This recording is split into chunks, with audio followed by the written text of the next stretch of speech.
Des consultations gratuites de la drépanocytose aux personnes atteintes de cette maladie incurable et des dépistages au reste de la population étaient au centre des activités organisées ce mardi par l'Association de lutte et de prévention contre la drépanocytose en vue de célébrer la Journée internationale de lutte contre cette maladie.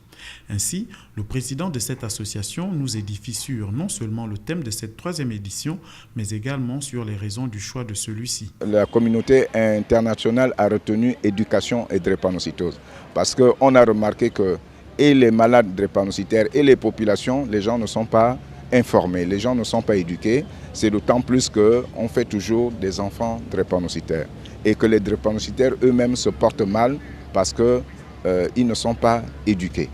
Poursuivant dans ses explications, le docteur a réitéré la nécessité d'une prise en charge très tôt de cette maladie incurable. Nous faisons des consultations gratuites chez des patients drépanocytaires et nous faisons aussi le dépistage à la population gabonaise, disons ceux qui sont ici à Libreville.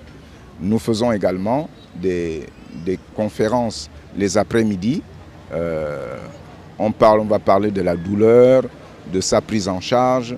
On va parler de la prise en charge psychologique chez les malades. On va parler des complications cardiaques parce que cette maladie a autant de complications dans tout le corps et on a besoin de savoir quelles sont les complications que génère la maladie. En guise de message à l'endroit des pouvoirs publics et de la population, le docteur a tenu à édifier les uns et les autres sur la nécessité de faire des examens sanguins avant de s'engager dans une relation amoureuse afin d'éviter d'avoir une progéniture victime de drépanocytose. Il ne faudrait pas que quelqu'un prenne une femme, un mari, sans connaître son statut.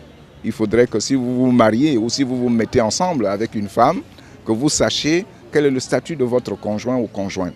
Parce que c'est vraiment dramatique de constater par la suite que vous avez fait un enfant drépanocytaire et que vous allez vous décider de vous séparer. Cet enfant-là sera malade tout le temps parce qu'il a un déficit, un déséquilibre affectif qui fera en sorte qu'il ne supporte pas très bien sa maladie. La drépanocytose se caractérise par l'apparition très tôt dans l'enfance de complications à type de crise douloureuse à répétition, d'anémie grave et d'infections sévères.